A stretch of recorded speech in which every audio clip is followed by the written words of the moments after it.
भगवान वीरो मंगलम गौतमो गणी मंगलम कुंद कुंदाद्यो जैन धर्मोस्तु मंगलम सर्वमंगल मांगल्यम सर्वकल्याणकारकम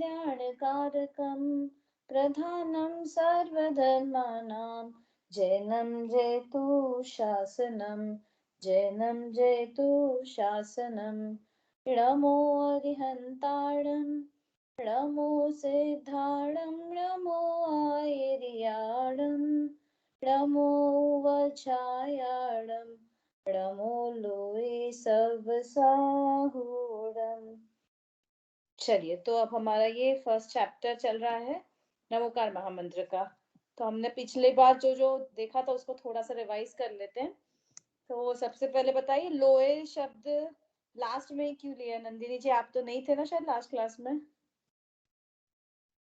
नहीं, मैं थी last to last, first class मेरी मिस हो गई थी। अच्छा, तो बताइए लोए सब लास्ट वाले में क्यों बताया गया है? ये याद नहीं आ रहा एनीथिंग जो मुझे। आपको याद हो, अगर एनीथिंग कुछ भी याद हो। वो फिर लास्ट मतलब सारे लोगों के मतलब उसको मतलब फिर प्रणाम करते हैं इसलिए। हाँ, तो वही ना, अरिहंत सिद्ध आचार्य उपाध्याय भी लोक में सारे हैं, तो नमो लोए सब साउडम में ही क्यों लगाया है? एकता जी, आपको याद है? थोड़ा ये शब्द इसलिए लगाया गया क्योंकि वो सबसे एक वर्ड था, वो बीच में आई थिंक कुछ आते हैं, उन्हीं के थ्रू मतलब हम अपर लेवल पर जाते हैं। हाँ, नहीं, आप वर्ड रहने दीजिए, आप उसका मीनिंग बता दीजिए, आपको याद हो तो।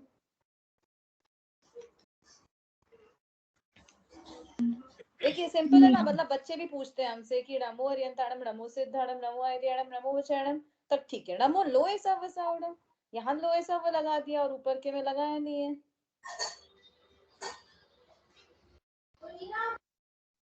है ना, मतलब बेसिक थिंग है ना, एक तो बच्चे भी पूछते हैं, काफी बार पूछते हैं। तो देखिए, इसका आंसर हमने देखा था, लोए सव जो वर्ड्स हैं, दो वर्ड्स लोए सव, तो ये लोए सव वर्ड ना अंत दीपक कहलाता है। ये टेक्निकल वर्ड है, अंत दीपक। तो हमने क्या देखा था कि जैसे रूम है, रूम में दिया रखा है एंड में, रूम के बिल्कुल एंड में, तो उसका प्रकाश क्या वहीं तक रहेगा क्या सीमित? नहीं, वो पूरे रूम में फैलेगा, है ना प्रकाश। ऐसे ही आद्य दीपक होता है जो स्टार्टिंग में रखा है और उसका दीपक पूरे में फैलेगा, तो इसका मीनिंग है अंत दीपक। वर्ड है, टेक्निकल वर्ड है, इसका मीनिंग ये होता है कि अंत दीपक में वो वर्ड लास्ट में आएगा, बट वो लगेगा सबके लिए, है ना, ऊपर जितने हैं उनके लिए वो गिवन हो गया, उसके लिए हमें वापस से लिखने की जरूरत नहीं, हमने एंड में लिख दिया, विच मीन्स कि ऊपर सब जगह ये गिवन है, this has to be considered, तो हमें ऊपर भी कंसिडर करना है। सिंपल, नमो लोए सव साउडम इसलिए है, ठीक है ना। चलिए, इसके बाद हमने और कुछ कुछ चीजें देखी थी कि फर्स्ट क्लासेस से देखा था कि नमोकार मंत्र कौन सी लैंग्वेज में लिखा है, तो प्राकृत लैंग्वेज में लिखा हुआ है। कहाँ सबसे पहला लिखा है, तो षटखंडागम में लिखा है।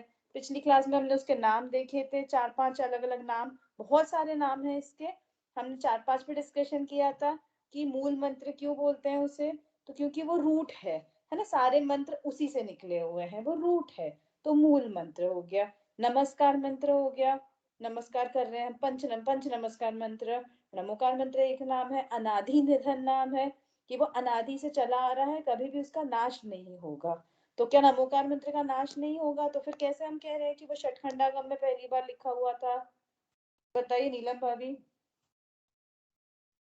कभी उसकी शुरुआत नहीं हुई, कभी अंत नहीं होगा, तो फिर षटखंडागम में कैसे लिखा हुआ था कि फर्स्ट टाइम वहां लिखा हुआ मिला?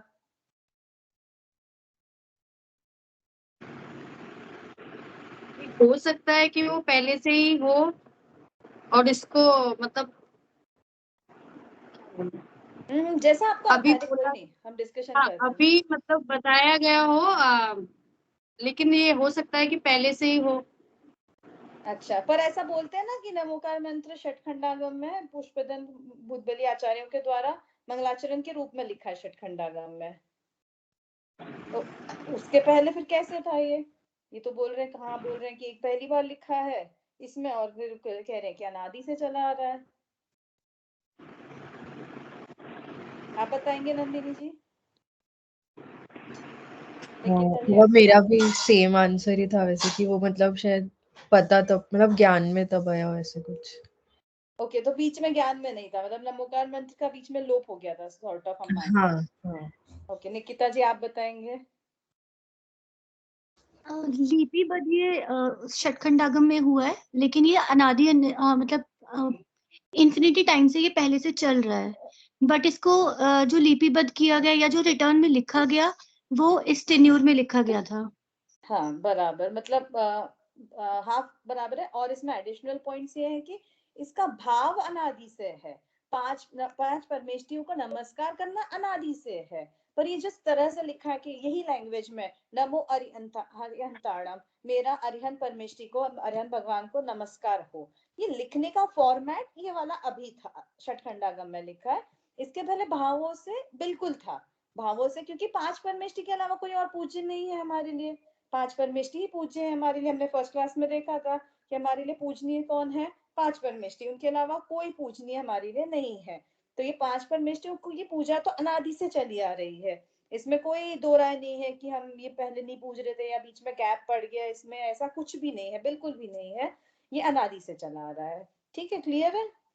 इसलिए नमोकार मंत्र फर्स्ट टाइम अभी लिखा गया है, ये कहते हैं हम। ओके, इसके अलावा और क्या क्या देखा था, पांच परमेष्टि का स्वरूप देखा था, जिसको हम फिर से एक बार रिवाइज करेंगे। अच्छा, धरसेनाचार्य की स्टोरी तो सबको याद हो गई ना, धरसेनाचार्य की स्टोरी सबको याद है ना। धरसेनाचार्य थे, उन्होंने दोनों मुनिराजों को बुलाया, फिर मंत्र दिया, वो गलत मंत्र टेस्ट करने के लिए दिया था उन्हें। देन उन्होंने, दोनों मुनिराजों ने रेक्टिफाई किया और उन्होंने वो शुद्ध परंपरा उन्हें पास ऑन कर दी थी, simple in very short language. ठीक है, ये हो गया था। अब हमने पंच परमेष्टि का स्वरूप देखा था, और उसके पहले मैंने आपको होमवर्क दिया था कि पांच परमेष्टि को ही नमस्कार क्यों कर रहे हैं हम, इसके ऊपर पॉइंट्स लिख के लाने थे, 2 3 4 एनी पॉइंट्स। कोई लिख के लाया हो तो प्लीज बताइए मुझे।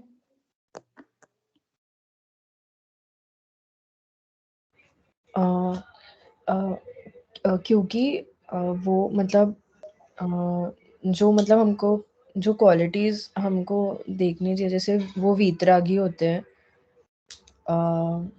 तो हम भी मतलब उनके जैसे मतलब वीतरागी स्वरूप को अपने, तो इसलिए हम उनको नमस्कार करते हैं।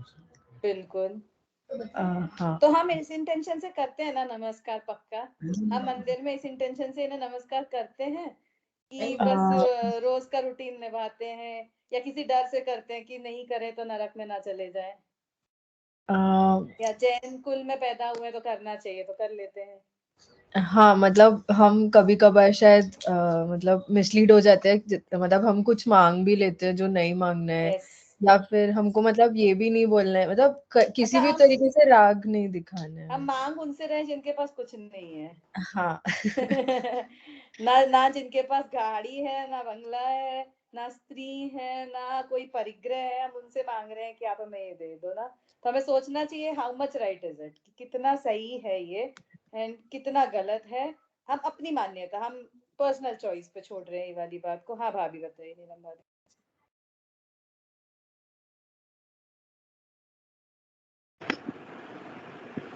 हमारे हमारे परमेष्ठी बीतरागी होने के कारण हमें कुछ देते नहीं है, लेकिन हम उनकी भक्ति करते हैं, हमें उनकी भक्ति करने से पुण्य का बंध होता है, और हाँ भक्त को स्वयं ही सब कुछ मिल जाता है बिना मांगे। हाँ बिल्कुल, स्वयं सब मिल जाता है बिना मांगे, हाँ। उनकी भक्ति में लीन होने से। अच्छा, और पॉइंट्स बताइए। और निकिता जी आपने लिखा, आशा आंटी कैमरा ऑन कीजिए ना प्लीज। हाँ निकिता जी आप बताइए। आई थिंक ऑलमोस्ट सब कुछ कवर ही हो गया है, बस यही कि हमें उन पे नहीं नहीं, श्रद्धा कवर है, नहीं हुआ, अभी बहुत सारे पॉइंट्स हैं। हमें उन और पे कोई है? श्रद्धा है, और हम सिर्फ पंच परमेष्ठी को ही है जो नमस्कार करते हैं, उन्हीं को मानते हैं, क्योंकि वो वीतरागी, सर्वज्ञ है, हितोपदेशी है, इस वजह से हम उनको नमस्कार करते हैं। और वही हमें आगे का जो हमारा मार्ग है, मुक्ति मार्ग, मोक्ष मार्ग, उन्हीं के थ्रू, हम उन्हीं के पथ पर चलकर ही हमें वो आएगा, इसीलिए हम उनको नमस्कार करते हैं। बिल्कुल, बढ़िया बढ़िया है ना, उसी के थ्रू। आशा आंटी आप बताइए, आपने कुछ लिखा है या आपने कुछ दिमाग में रखा हो पॉइंट। म्यूट है आंटी आप।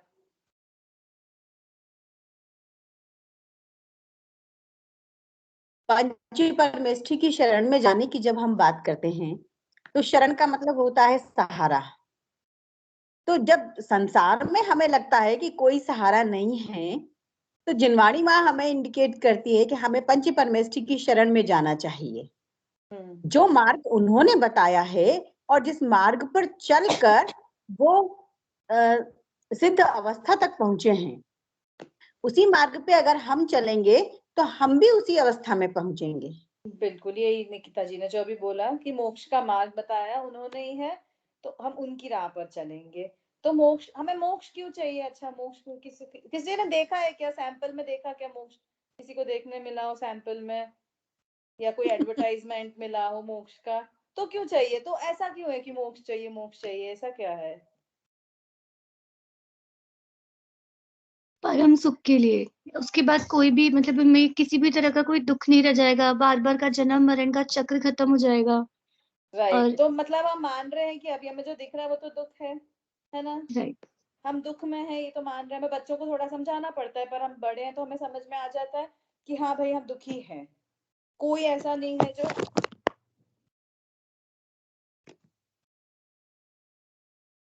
एक सेकंड होल्ड कीजिए।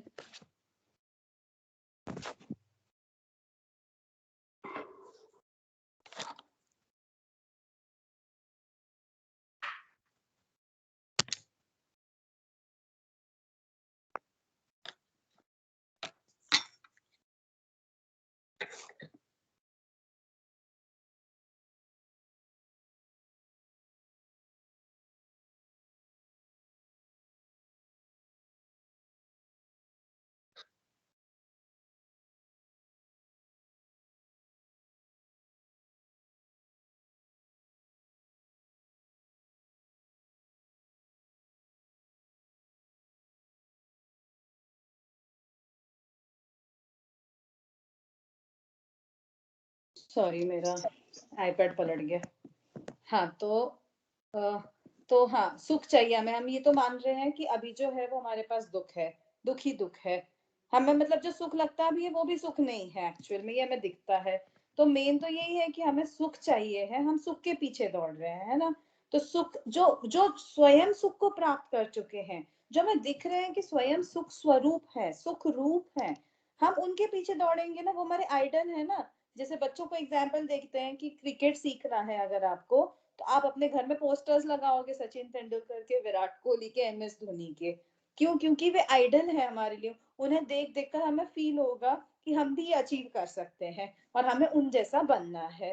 तो इसीलिए हम पंच परमेष्ठी की पूजा करते हैं, हम उनके दर्शन करते हैं, उन्हें नमस्कार करते हैं, क्योंकि हमें भी उन जैसा बनने की इच्छा है। तो हम ये किसी डर से नहीं कर रहे हैं कि मम्मी ने बोला है, पापा ने बोला है, बचपन से हमें सिखाया गया है, हम इसलिए मंदिर जा रहे हैं, हम इसलिए पूजा कर रहे हैं, दर्शन कर रहे हैं। ऐसा बिल्कुल नहीं है। हम कुछ मांगने जा रहे हैं, कोई हमें चीज मिल जाएगी उनसे, ऐसा बिल्कुल नहीं है। हम कुछ मांगने, कुछ लेने उनसे नहीं जा रहे। हमने पिछले क्लास में देखा था ना कि नमोकार मंत्र में कहीं कुछ नहीं मांगा गया है। और हमारे लिए आप केवल नमोकार मंत्र याद कर लो, केवल नमोकार मंत्र भावों से पढ़ लो, तो that is more than enough. बहुत है। अगर हम सिर्फ नमोकार मंत्र का ही जैसे कोई होते हैं ना कि उनके नहीं कुछ लर्न हो पाता, उन्हें याद नहीं रह पाता है, तो आप केवल नमोकार मंत्र याद कीजिए और केवल नमोकार मंत्र पढ़िए। कोई इसमें ये नहीं होगा कि मेरा कम, मुझे कम पुण्य मिल रहा है या मेरे दोष ज्यादा हो रहे हैं कि मैं और कुछ नहीं याद कर। अरे नमोकार मंत्र फुलफिल्ड है, पूर्ण है, संपूर्ण है अपने आप में नमोकार मंत्र। तो हम नमोकार मंत्र इसीलिए पढ़ते हैं कि हमें भी उन जैसा बनना है, सुख की प्राप्ति करनी है, सुख स्वरूप जो है उन जैसा बनना है। और क्या पॉइंट्स देखे? वे वीतरागी, सर्वज्ञ और हितोपदेशी हैं। इनके भी मीनिंग हमने लास्ट क्लास में थोड़े थोड़े देख लिए थे कि वीतरागी कौन होते हैं? जिनके द्वेष तो नष्ट हो गया है, साथ में राग भी नष्ट हो गया है, राग भी उनके खत्म हो चुका है। और सर्वज्ञ कौन होते हैं? जो भूत भविष्य वर्तमान तीनों कालों का ज्ञान, जिन्हें सारे द्रव्य और उनकी सारी पर्याय जिनके ज्ञान में आती हैं, है ना? सारे द्रव्य, जितनी भी चीजें हैं, जितने भी लोग हैं, जितने भी द्रव्य हैं, इन शॉर्ट वे सारे और उनकी सब पर्याय, ये होते हैं सर्वज्ञ। और थर्ड कौन से हैं? हितोपदेशी। हितोपदेशी मतलब जो हित का उपदेश देते हैं, हमारे अच्छे का उपदेश देते हैं। तो ये वीतरागी, सर्वज्ञ, हितोपदेशी। एक और पॉइंट क्या है कि उन्होंने मोह राग द्वेष को नष्ट कर लिया है। किसे नष्ट कर लिया है? मोह राग द्वेष को। तो जो सुख स्वरूप है, जो सुख में लीन है, वे ही मोह राग द्वेष को नष्ट कर सकते हैं। और जो मोह राग द्वेष को नष्ट कर सकते हैं वो पार्शियल नहीं हो सकते, है ना, वो पार्शियलिटी नहीं कर सकते कि वो किसी को अच्छा करे किसी का बुरा चाहे। जिनके राग द्वेष ही नष्ट हो गया है वो क्यों किसी से पार्शियलिटी करेंगे? सही बात है ना, कि वो ये इसने जैसे श्रेणिक राजा के लिए आता है, मुनिराज का एग्जाम्पल आता है यशोधर मुनिराज का, कि गले में सर्प डाल दिया था, वो वाली स्टोरी पता होगी आप लोगों को।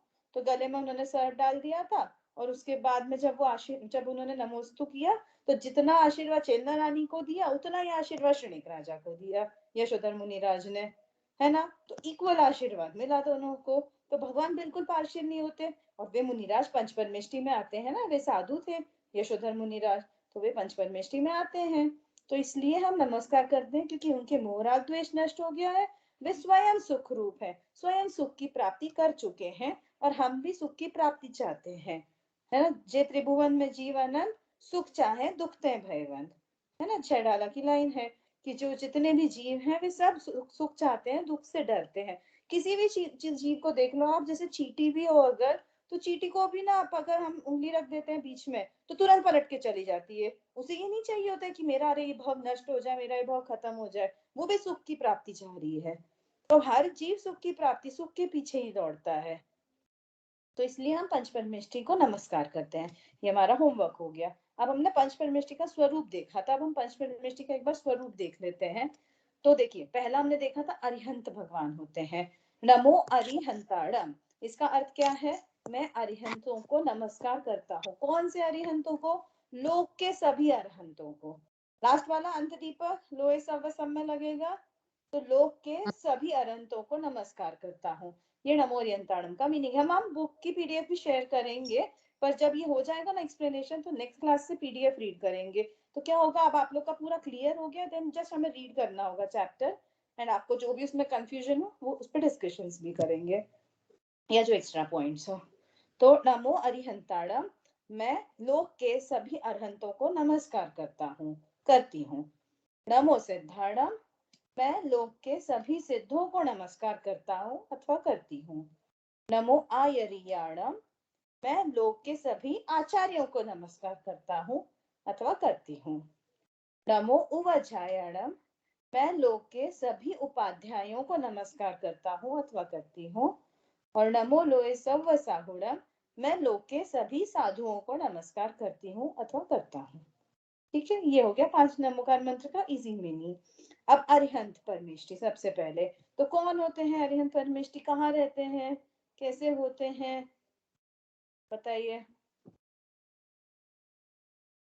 कौन है अरिहंत भगवान? जिन्होंने 4 घातिया कर्मों का नाश कर लिया है। हाँ जी, जो उन्होंने 4 घातिया कर्मों का नाश कर दिया वो अरिहंत भगवान है। कहाँ मिलते हैं हमें अरिहंत भगवान? विदेह क्षेत्र में। अच्छा, अभी राइट नाउ विदेश क्षेत्र में, बढ़िया। अभी राइट नाउ विदेश क्षेत्र में साक्षात रहते हैं तीर्थंकर भगवान मिनिमम, है ना। सीमंदर आदि भगवान मिनिमम अभी साक्षात वहां पे विराजमान है। और कहाँ होते हैं, क्या होता है उनके पास, या अभी हमें कहाँ दिखती है उनकी छवि?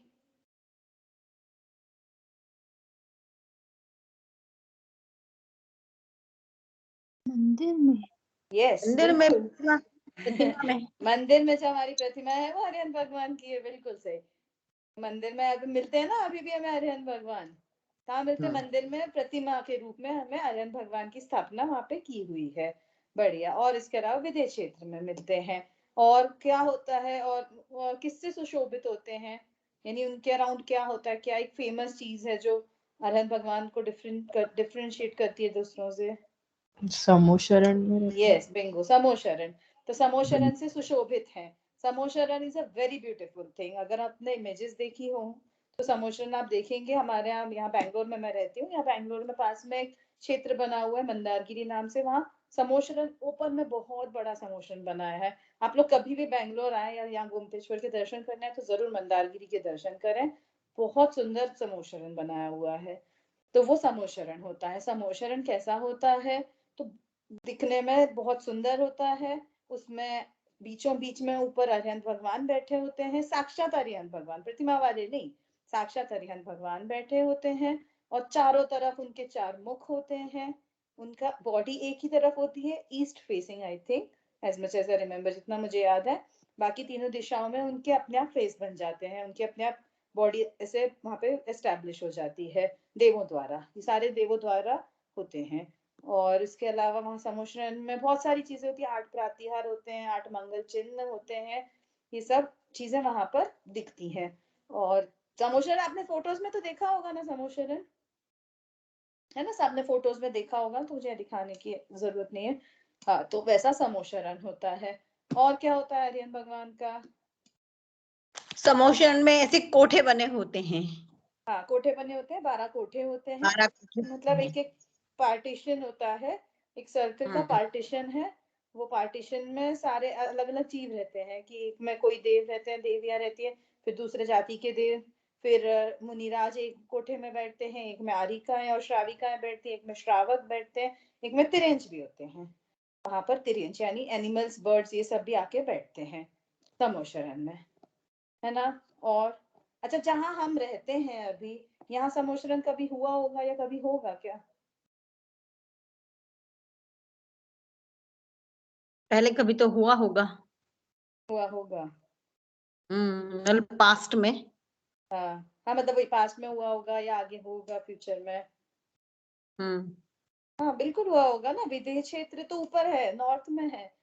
अभी हम रहते हैं भरत क्षेत्र में, तो यहाँ भरत क्षेत्र में भी तीर्थंकर भगवान का समोशरण आया होगा ना। हम बोलते हैं ना, चंद्रप्रभु भगवान का समोशरण यहाँ आया, पार्श्व भगवान का समोशरण यहाँ आया, तो सब ऐसे बोला जाता है ना, तीन भगवान का यहाँ हुआ था, महावीर भगवान का रास समोशरण यहाँ हुआ था। तो ये सारी चीजें, तो यहाँ भी समोशरण हुआ इस भूमि पर जहाँ हम रहते हैं।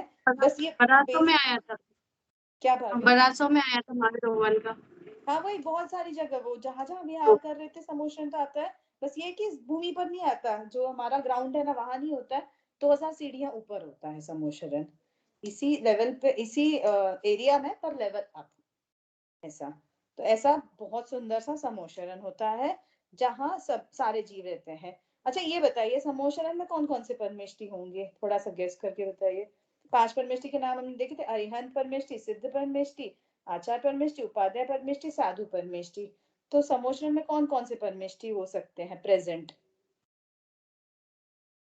4 हो सकते हैं, नीलम भाभी कह रहे हैं। और किसी और का कोई आंसर? हाँ 4।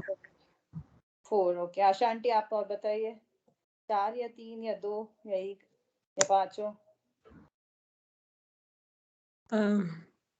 3 आचार्य, हाँ। आचार्य, उपाध्याय और सर्व साधु, और अरहंत भगवान तो रहते ही हैं। हाँ तो 4 हो गए ना। 4 हो तो गए। समोशरण में 4 हुए ना। अरे अरिहंत भगवान को कैसे भूल गए समोशरण में? वो उन्हीं का रहता है समोशरण। हाँ तो समोशरण में उनका तो होता है, तो उन्हीं को कौन करेंगे? हाँ नहीं, तो मैंने तो 5 परमेष्टि में कहा ना, मैंने थोड़ी कहा अरिहंत भगवान को छोड़ के 4 परमेष्टि में कौन से परमेष्टि है। हमने सिद्ध मतलब भगवान अरिहंत परमेष्टि को छोड़ के 3 सोचा था। हाँ नहीं इससे नहीं, 5 और परमेष्टि। एक तीर्थंकर के काल में दूसरे तीर्थंकर होते नहीं है। हाँ, नहीं होते हैं, हाँ, पर वो स्वयं तो, मैंने तो ये नहीं कहा ना कि जिनका समोशरण है उन्हें छोड़ के बाकी परमेष्टि। हाँ तो चारों परमेष्टि होते हैं ना। अरहंत परमेष्टि और आचार्य उपाध्याय साधु भी है ही है वहां पर, कोटे में रहेंगे। बस सिद्ध परमेष्टि नहीं होते। चलिए आते हैं सिद्ध परमेष्टि पे। फिर सिद्ध परमेष्टि कहाँ होते हैं फिर? एक लाइन वाला आंसर नहीं, थोड़ा और कुछ आंसर, लोक के अग्रभाग में नहीं, और कुछ। और भी सिद्धशिला चीजें। पर, हाँ सिद्धशिला पर कहाँ होते नहीं, उनके स्वरूप से रिलेटेड और भी चीजें बताइए। तनुवात वलय में, तनुवात वाले से भी ऊपर, बिल्कुल उससे एंड भी में, ऊपर। उसके एंड पे। तीनों वात वाले में जो एंड का वात वाला है ना, उसमें एंड में सबसे ऊपर रहते हैं। और बताइए। और आशा आंटी, आपने अरिहंत भगवान का एक बताया था गुण, उसमें सिद्ध भगवान का भी लगाइए। हाँ, उनके 8 कर्म नष्ट हो चुके हैं। बिल्कुल, उनके 8 कर्म नष्ट हो चुके हैं, है ना। सिद्ध भगवान के कितने कर्म जा चुके हैं? 8 कर्म जा चुके हैं। और कर्म कितने होते हैं? 8 ही होते हैं ना, 9-10 नहीं होते हैं कि उनके 8 गए तो किसी और के और जाएंगे। सिद्ध भगवान के total, he is free from all the karmas. तो ऐसे सिद्ध भगवान है। और सिद्ध भगवान के बारे में कुछ और बताइए। उनके 8 मूल गुण होते हैं। 8 मूल गुण होते हैं। बढ़िया। आर्यन भगवान के कितने होते हैं? 36 नहीं 46 36 आते हैं। 46 वो जो 46 है ना वो बेसिकली अरिहंत के बोल दिए जाते हैं, बट वो होते स्पेसिफिकली तीर्थंकरों के हैं, ये याद रखिए। ऐसे बोलते में अरिहंत भगवान के बोले जाते हैं, वो क्यों, जब हम डेप्थ में जाएंगे ना, पढ़ेंगे जब 46 तब समझ आएगा। वैसे इन जनरल उन्हें अरिहंत के बोल दिए जाते हैं, बट स्पेसिफिकली वे अरिहंत के ही होते हैं 46 के 46। बढ़िया। और सिद्ध भगवान की क्वालिटीज नीलम भाभी, निकिता जी आप बताइए।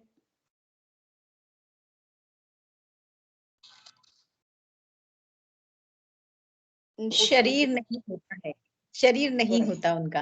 बढ़िया। शरीर नहीं होता, वेरी गुड। बढ़िया। आकार होता है बस, बहुत बढ़िया। और कुछ बचा क्या? अव्ययवाद सुख। हाँ वो 8 गुणों में आ गया, 8 गुणों में उनके सुख आ गया, अनंत सुख आ गया। अनंत सुख और अव्ययवाद सुख से तो सहित है, उसके सहित है।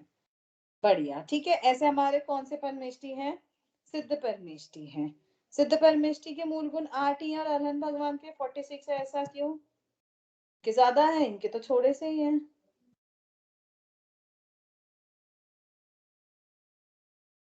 क्वेश्चन रिपीट क्योंकि करिए। आर्यन भगवान को अरिहंत भगवान के मूल गुण 46 है, सिद्ध भगवान के 8 है, इतने कम है, और अरहंत भगवान के इतने सारे हैं।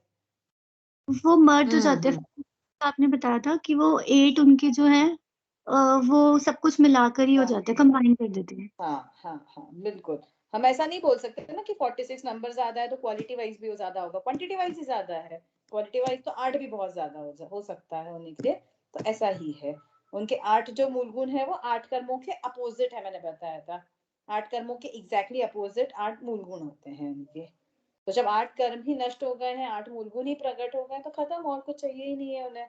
किसी और चीज की आवश्यकता नहीं है बिल्कुल सिद्ध भगवान को, है ना। इसके बाद हमने क्या देखा था? आचार्य परमेष्टि। आचार्य परमेष्टि के कितने मूल गुण होते हैं? तो 36 है ना, 36 मूल गुण। क्या करते हैं, इनका क्या रोल होता है आचार्य परमेष्टि का? नीलम भाभी म्यूट है आप भाभी। दीक्षा देना। बिल्कुल, दीक्षा देना। हाँ, और जिसकी भी जो भी गलतियां हो गई हो उसका पश्चाताप, प्रायश्चित देना।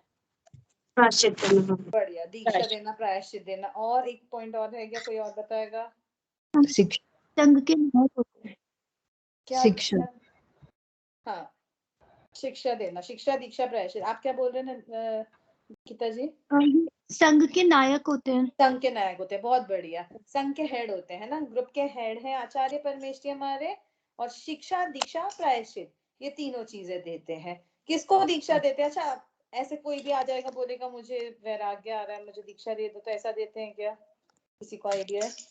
ऐसे नहीं देते आचार्य परमेष्टि, बहुत परख के देते हैं। मतलब ऐसा नहीं है आचार्य परमेष्टि बस दीक्षा देने वाले होते हैं। अरे उनके अंदर इतनी कैपेबिलिटी होनी चाहिए कि वो सामने वाले को परख लें, वो सामने वाले को रिकॉग्नाइज कर सके कि ये कैसा इंसान है, ये जो मुझसे दीक्षा लेने आया है उसकी मैं टेस्ट कर सकूं। रिमेम्बर धरसेन आचार्य, धरसेन आचार्य, तो वे आचार्य थे, है ना। आचार्य धरसेन आचार्य परमेष्टि थे। तब उन्होंने पुष्पदन बुद्धि मुनिराज को, जो मुनिराज थे वो बाद में वो भी आचार्य बने, उनको वैसा मंत्र दिया क्योंकि उन्हें टेस्ट करना था उनका।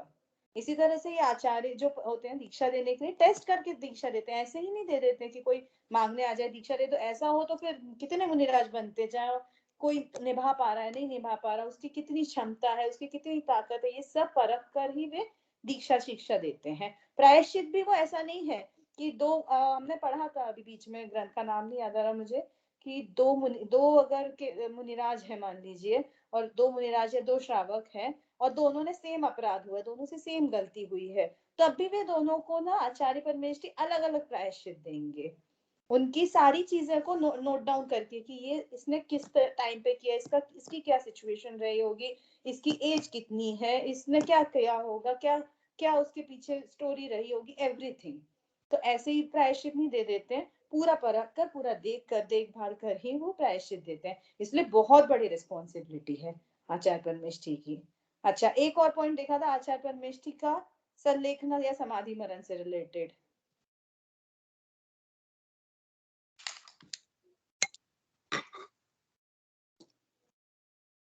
संलेखना या समाधि मरण, जब उनके स्वयं का समाधि मरण या संलेखना हो रही है, उससे रिलेटेड एक पॉइंट था आचार्य परमेष्ठी का।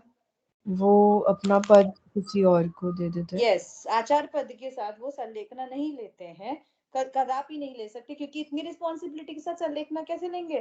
संलेखना के समय तो अंत समय में कैसे परिणाम होंगे ना, कि बिल्कुल शिथिल परिणाम होंगे, उन्हें बहुत जरूरत है अपने परिणाम संभालने की, तो उस समय वो दूसरों का नहीं संभाल सकते हैं, तो वो आचार्य पद का त्याग कर कर ही संलेखना अथवा समाधि मरण लेते हैं। कौन? आचार्य परमेष्ठी। तो आचार्य पद का त्याग करते हैं। चलिए नेक्स्ट आते हैं उपाध्याय परमेष्ठी पे। इनके कितने मूल गुण हैं? 25। 25 मूल गुण के धारी हैं। क्या होते हैं 25 मूल गुण, या उनकी क्या स्पेशलिटी बताई थी जो 25 मूल गुणों में आ जाती है?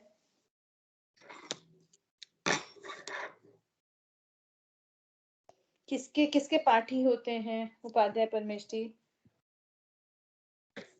द्वादशांक के।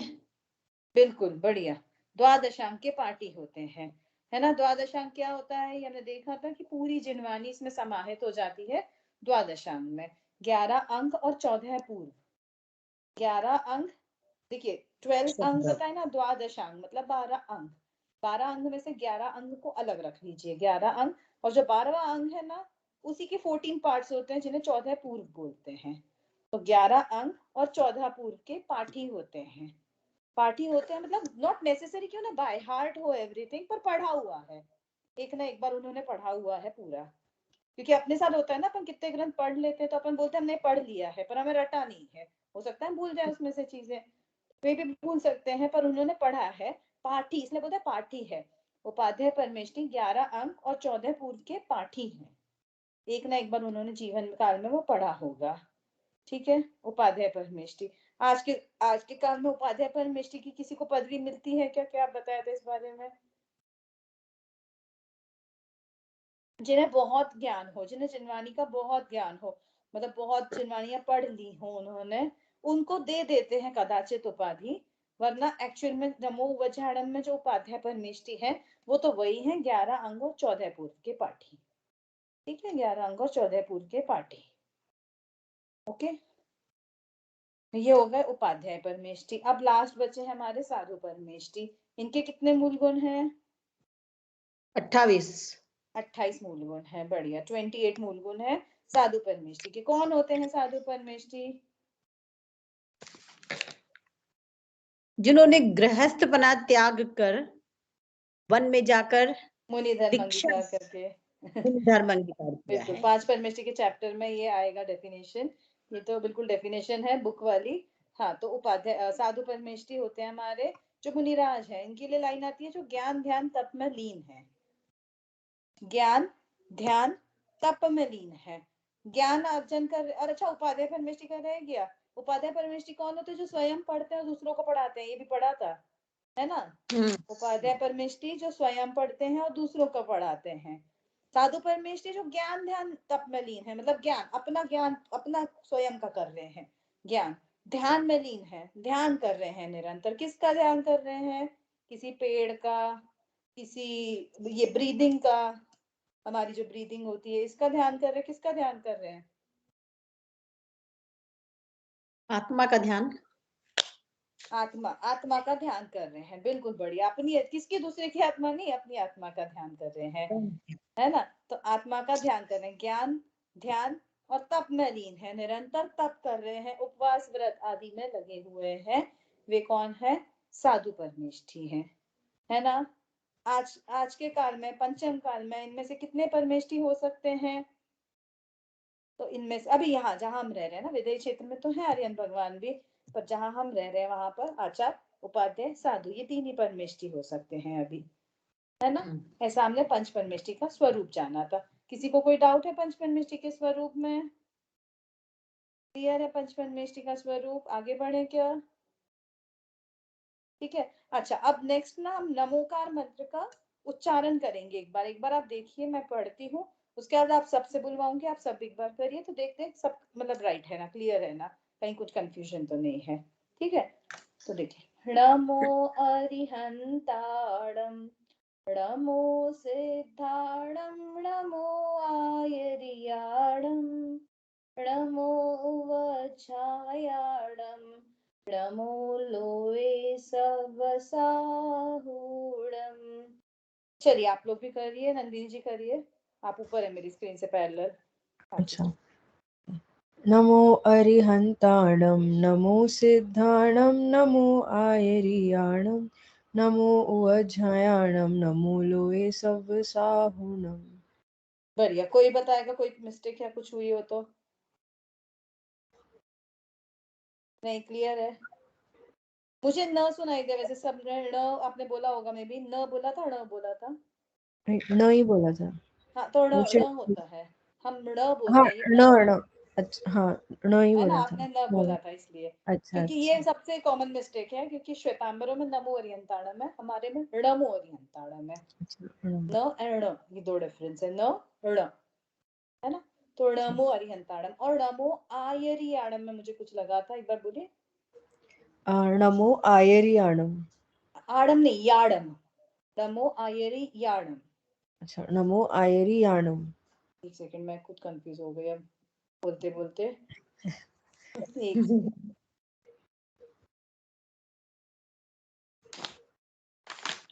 हाँ, नमो आयरी याड़म, है ना, तो या आता है, नमो आयरी याड़म। ठीक है।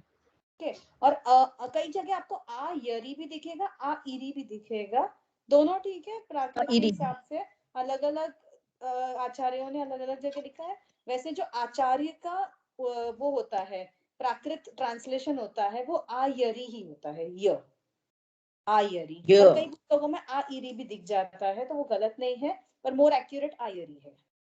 मैंने प्राकृत के जो विद्वान है उनसे ही पूछा था स्वयं, उन्होंने अच्छा बताया आयरी ज्यादा बेटर है, आयरी याडम, याडम तो है ही। very good. ठीक है। हाँ चलिए, नीलम भाभी, बाकी लोग भी सुनिए, फिर बताइए अगर कोई फॉल्ट लग रहा हो तो। नमो अरिहंताणं नमो सिद्धाणं नमो आयर्याणं नमो वज्रायाणं नमो लोए सव्वसाहुणम्। बढ़िया। कुछ है कोई दिक्कत है क्या इनके पढ़ने में? ये हमें ना प्रशिक्षण में सिखाया जाता है कि एक जन पढ़े तो बाकी लोग उसका देखें कि कुछ गलत तो नहीं बोल रहा है, ताकि आप लोग का सबका भी कंसंट्रेशन रहे। बच्चों में ज्यादा यूजफुल होता है, पर हम सिखाया है कि हम ऐसे ही पढ़ाना है तो ऐसे ही पढ़ाएंगे। तो भाभी आपका भी मुझे न और ण का लगा, क्योंकि नमो अरिहंताणम में तो ण लगा, पर नमो में न लग गया आपका भी। रमो ही बोला था ना, ठीक है चलो, वो मुझे सुनने में न सुनाई सा दे रहा है, तो वो हो जाता है थोड़ा, नमो अरिहंताड़म। वो आदत में भी होता है थोड़ा सा गलती भी, तो उसको आप लोग सब सुधारें, रमो ही बोले, ण बोले, रमो अरिहंताड़म। हाँ निकिता जी बोलिए। नमो अरिहंताणं नमो सिद्धाणं नमो आयर्याणं नमो वज्रायाणं नमो लोए सव्यसाहुणम्। बढ़िया, वेरी गुड, बढ़िया। आशा आंटी आप बोलेंगे।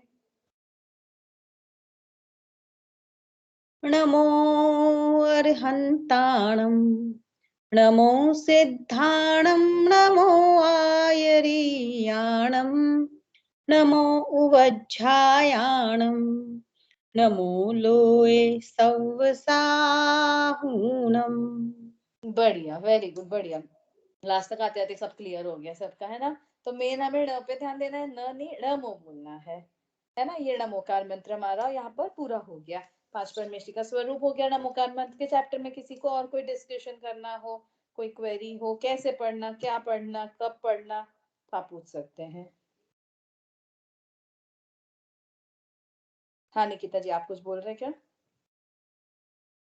मुझे एक क्वेश्चन था, मतलब डे 1 से ही हाँ हाँ बिल्कुल, अरे बट मैंने कहा ना, कुछ भी पूछिए कभी भी। आपने कहा था कि उस दिन बाहुबली भगवान से रिलेटेड आपने क्वेश्चन पूछा था कि वो अरिहंत है या सिद्ध है। तो आपने हमने बोला था अरिहंत, आपने कहा था कि नहीं वो सिद्ध हो गए क्योंकि उनका टेन्योर काफी हो गया।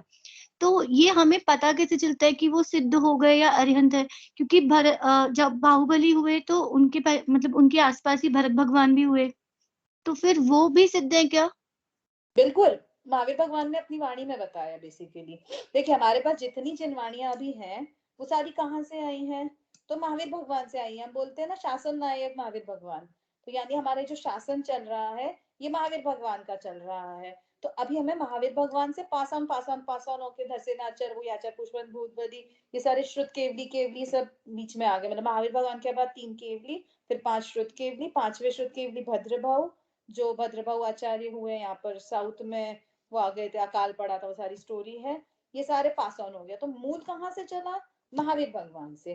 तो जो जो महावीर भगवान की वाणी में आया, दिव्य ध्वनि में आया है, वो सारा हमारे पास ग्रंथ के रूप में है। महावीर भगवान कैसे थे? 3 क्वालिटीज, सर्वज्ञ, हितोपदेशी, वीतरागी। फर्स्ट क्वालिटी सर्वज्ञ। तो महावीर भगवान जानते थे ना कि बाहुबली भगवान मोक्ष जा चुके, तो उन्होंने बता दिया अपनी वाणी में कि बाहुबली भगवान मोक्ष जा चुके। एंड एनीवे उनकी लाइफ स्पैन कितनी थी, उनकी आयु कितनी थी, ये हमें पता है, ये मतलब ग्रंथों में आया है। तो हम लगा सकते हैं कि इतनी आयु तो इतने टाइम में हो चुकी है पूरी, है ना। उस हिसाब से हम एस्टिमेट क्या मतलब वी आर सो श्योर कि मोक्ष जा चुके हैं। बाहुबली भगवान, भरत भगवान सब आदिनाथ भगवान के काल में हुए हैं। और देखिए भरत भगवान कौन थे? चक्रवर्ती थे। चक्रवर्ती एक पद होता है, चक्रवर्ती थे। और दूसरा चक्रवर्ती भी हो चुका है। और जैसे तीर्थंकर आपस में नहीं मिलते हैं, तीर्थंकर दूसरे तीर्थंकर से, ऐसे चक्रवर्ती भी एक चक्रवर्ती दूसरे चक्रवर्ती से नहीं मिलेगा। तो जब दूसरा चक्रवर्ती हो गया यानी पहला चक्रवर्ती तो जा ही, मतलब उसकी आयु तो पूर्ण हो चुकी है। अब वो कहाँ स्वर्ग जाए, नरक जाए या मोक्ष जाए। तो भरत भगवान भी मोक्ष जा चुके हैं। ठीक है, क्लियर है? और कुछ क्वेश्चन? नहीं। और कोई नमोकार मंत्र से रिलेटेड कोई क्वेरी या कोई डिस्कशन का पॉइंट आप लोग रखना चाहे तो रखिए प्लीज।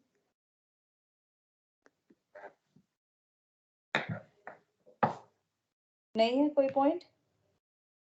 अच्छा, हमने पढ़ा ना नमोकार मंत्र कैसे पढ़ना है? भावों से पढ़ना है, ठीक है ना। बिल्कुल भावों से नमोकार मंत्र पढ़ना चाहिए, कि पूरे भाव लगाकर, बिना हमारा यहाँ वहां ध्यान भटके। सही में मतलब ये बच्चों को बताना तो वो होता है कि मस्ट है बच्चों को बताना, पर हम बड़ों को अभी बहुत ध्यान यहाँ आ जाता है। मतलब मैं खुद से ही अगर बोलूं, अगर खुद का ही मैं रिलेट करके बोलूं, तो हमारा बहुत ध्यान यहाँ आ जाता है नमोकार मंत्र पढ़ते में, दर्शन करते में, क्योंकि वो इतना हमारा प्रैक्टिस में आ जाता है, रूढ़ी में आ जाता है कि हम बस ऐसे ऐसे ऐसे, ऐसे पढ़ लेते हैं नमोकार मंत्र की रोज का पार्ट है हमारा नमोकार मंत्र पढ़ना। और बस आगे पढ़ा हमने जो भी हम पढ़ना है मंदिर में सुबह, है ना, जब भी मंदिर जाते हैं या जब भी सुबह पढ़ते हैं, सुबह उठकर पढ़ते हैं, रात को सोने से पहले पढ़ते हैं आदि। तो हमें बिल्कुल भाव लगाकर पढ़ना, ठीक है, हम क्या पढ़ रहे हैं उसका अर्थ समझकर। भाव लगाकर का क्या मतलब है कि हम किसे क्या पढ़ रहे हैं, किससे नमस्कार कर रहे हैं, इसका अर्थ समझ में आना चाहिए। अब हमने इतने सारे पॉइंट्स देख लिए, अरहंत परमेष्टि, सिद्ध परमेष्टि, आचार्य परमेष्टि, उपाध्याय परमेष्टि, साधु परमेष्टि के। तो आप कोई भी पॉइंट्स ले लीजिए उसमें से, नमो अरिहंताणम बोलते हैं, जो पॉइंट आपके दिमाग में है अरिहंत भगवान से रिलेटेड जितनी भी चीजें याद आई, मे भी आप 9 बार मत पढ़िए, आप एक ही बार पढ़िए पॉइंट्स याद करके, कि नमो अरिहंताणम पढ़ लिया तो उसमें क्या क्या आ गया, नमो सिद्धाणम पढ़ लिया उसमें क्या क्या आ गया, ऐसे आदि, है ना। तो इस तरह से नमोकार मंत्र की महिमा है। नमोकार मंत्र की विनय भी उतनी ही इक्वली हमें करनी चाहिए। जैसे मैंने कहा कि नमोकार मंत्र कभी भी कैसे भी पढ़ सकते हैं, तो बिल्कुल लिटरल मीनिंग मत लीजिए इसका कि कभी भी कैसे भी झूठे मुंह भी पढ़ सकते हैं, ऐसा नहीं है। हमें प्राकृत की गाथा है ये, तो हमें शुद्ध उच्चारण करके ही पढ़ना चाहिए। हम इसका क्रम बदल सकते हैं, हमने फर्स्ट क्लास में देखा था ना, इसका जो सीक्वेंस है वो हम बदल सकते हैं। नमो यद्धड़म, नमो वज्रणम, नमो सिद्धड़म, नमो लोए सवसावड़म, नमो आयर्याड़म। आप ऐसा पढ़ लो, कोई दिक्कत नहीं, बिल्कुल कोई दिक्कत नहीं, कोई अभिनय नहीं होगी। इनफैक्ट ऐसा बोलते हैं कि जब जाप देते हैं लोग, तो आप ऐसा पढ़िए तो आपका ध्यान लगा रहेगा कि मैं क्या पढ़ रहा हूँ या क्या पढ़ रही हूँ। अदरवाइज आपका ध्यान नहीं, आपका यहाँ वहां भी भटकेगा। बट ध्यान लगे रहने के लिए आप लोग ऐसा भी क्रम क्रम उलट पलट के भी पढ़ सकते हैं, यहाँ वहां करके भी। पर इसको इसको शुद्ध उच्चारण ही कीजिए, इसको झूठे मुंह मत बोलिए। और अशुद्धि की अवस्था में इससे मुंह से उच्चारण या मुंह के अंदर भी हम जीभ हिलाकर करते हैं ना, ऐसे भी नहीं कीजिए, मन मन में पढ़िए। आप अशुद्धि में भी नमोकार मंत्र मन मन में पढ़ सकते हैं, बिल्कुल ठीक है। ये सारे हमारे अभी पॉइंट्स कवर हो गए नमोकार मंत्र से रिलेटेड। कोई और किसी को कुछ बोलना है? अच्छा, इसके आगे फिर अब हम बढ़ते हैं, थोड़ा सा है 2-5 मिनट हमारे पास। तो नमोकार मंत्र की महिमा एक श्लोक में बताई गई है, ऐसो पंचनमो यारो वाला, सबको पता होगा, है ना। हम उसका एक बार पाठ कर लेते हैं। ऐसो पंचनमो यारो सब पावपणासनो मंगलाणं च सव्वेसिं परमं हवै मंगलम, परमं हवै मंगलम। तो इसमें क्या बताया है, नमोकार मंत्र की और महिमा बताई है। अभी बस एक बार शॉर्ट में ले लेते हैं, फिर आगे क्लास में लेंगे अपन। तो नमोकार मंत्र की महिमा बताते हैं, उसमें बताया है ऐसो पंच नमो यारो, ये भी अगेन प्राकृत लैंग्वेज में है, ठीक है, ये भी प्राकृत लैंग्वेज ही है। ऐसो पंच नमो यारो, यह पंच नमस्कार मंत्र, ऐसो पंच नमो यारो, यह पंच नमस्कार मंत्र, सर्व पावपणासनो, सर्व पापों का नाश करने वाला है। कौन से? 1 2 3 4 नहीं, सारे पापों का नाश करने वाला है। मंगलाणम चे सव्वेसिम, मंगलों में यह मंगल, मंगलाणम चे सव्वेसिम, सर्व मंगलों में, परमम हवई मंगलम, परमम हवई मंगलम का अर्थ है प्रथम मंगल है। इसका अर्थ कई लोग गलत ले लेते हैं कि जो पढ़ता है वो मंगल हो जाता है, इसका अर्थ ये नहीं है। प्राकृत में, प्राकृत का ट्रांसलेशन है यह प्रथम मंगल है, परमम मतलब प्रथम, प्रथम मंगल है। तो सारे मंगलों में प्रथम मंगल है। अब ये मंगल क्या होता है, सब पापों का कैसे नाश करता है, क्या है ये हम नेक्स्ट क्लास में देखेंगे। अभी सिर्फ हम इतना ही शॉर्ट में देख रहे हैं। और इसके लिए आपके पास अगला होमवर्क रहेगा कि ये सब पापों का नाश करने वाला किस तरह से है, कैसे ये सब पापों का नाश करता है। थोड़ा सा इस बारे में आप सोच के आइए। परसों ही क्लास है तो कल का टाइम है हमारे पास, कल और परसों में आप सोच कर आइए कि सब पापों का नाश ये नमोकार मंत्र कैसे कर लेता है। क्या इसमें ऐसी कैसी कैपेबिलिटी है नमोकार मंत्र में कि इसको पढ़ने से ही सारे पापों का नाश हो जाता है, इतना इजी है। तो फिर ऐसा है ना कि हम पाप कर लें और अगले दिन नमोकार मंत्र पढ़ लें, अगले क्षण नमोकार मंत्र पढ़ लें। हम यहाँ पर कोई पाप करते हैं, हम चोरी कर लें और नमोकार मंत्र पढ़ लें, हम झूठ बोल दें नमोकार मंत्र पढ़ लें। तो ऐसा भी पॉसिबल है, ऐसा होना चाहिए। फिर अगर वो ये कह रहे हैं कि सब पापों का नाश करने वाला है, तो इस बारे में आप थोड़ा सोच कर आइए। अन्य धर्मों में भी पापों के नाश करने के बहुत सारे उपाय होते हैं, तो वो और ये सेम हो जाएगा। सोचिए इस बारे में। तो इस बारे में अपन नेक्स्ट क्लास में फिर डिस्कशन करेंगे, ठीक है ना, है ना। तो इस तरह से इसका मीनिंग है। अब हम यहाँ क्लास एंड करते हैं चिन्वानी स्तुति बोलकर। और कोई किसी को बात करनी है, कोई कुछ? नेक्स्ट क्लास परसों रहेगी हमारी, थर्सडे को, ठीक है। चलिए। निज निधि निज में बताई, यह अनंत उपकार है, इसके लिए जिन वाणी माँ को वंदना शत बार है, वंदना शत बार है। नमो ओरियंताणम, नमो सिद्धाणम, नमो ऐर्याणम, नमो वज्राणम, नमो लोहे सव साहुरम। एक और होमवर्क मैं दे दूं छोटा सा, एक एक्टिविटी के रूप में। आप सबके घर पे कोई छोटे बच्चे होंगे, नीचे तो नीलम भाभी क्या है, निकिता दी आपके यहाँ भी है, नंदिनी जी आपके यहाँ कोई है बच्चे कोई? नहीं, मेरे भाई है बस, बट वो भी कॉलेज में है। हाँ कोई नहीं, चलेगा, कोई है ना आपसे छोटा है? हाँ हाँ। आशा आंटी आपके यहाँ है कोई छोटे बच्चे? आशा आंटी का शायद फ्रीज हो गया है। तो आपके यहाँ जो छोटा बच्चा हो, निकिता जी आपका जो बड़ा वाला है उसके लिए, तो आप लोग ये नमोकार मंत्र का शुद्ध उच्चारण, नमोकार मंत्र का शुद्ध उच्चारण उन्हें सिखाइए, उनसे यहाँ बुलवाइए नेक्स्ट क्लास में, मैं सबसे बोलूंगी। और 5 परमेष्टि के नाम, एंड इफ पॉसिबल थोड़ा बड़ा हो तो 5 परमेष्टि के जो मूल गुण के नंबर्स हैं वो, बस इतना। ये एक छोटी सी एक्टिविटी है, अगर थर्सडे तक नहीं हो पाए तो हम अगले ट्यूसडे तक ले लेंगे ये एक्टिविटी। तो ये एक्टिविटी आप करके आइए कि 5 परमेष्टि के नाम, उनके मूल गुणों की संख्या इफ पॉसिबल, एंड नमोकार मंत्र का शुद्ध उच्चारण, ये किसी से भी करवा के आइए आप, और यहाँ पर सुनवाइए मुझे, है ना, ठीक है। और उस टाइम नहीं अवेलेबल हो वो अगर, तो फिर देखा जाएगा। फॉर नाउ भी ये होमवर्क, ठीक है। चलिए, जय जिनेम। जय श्री राम। जय जिनेम।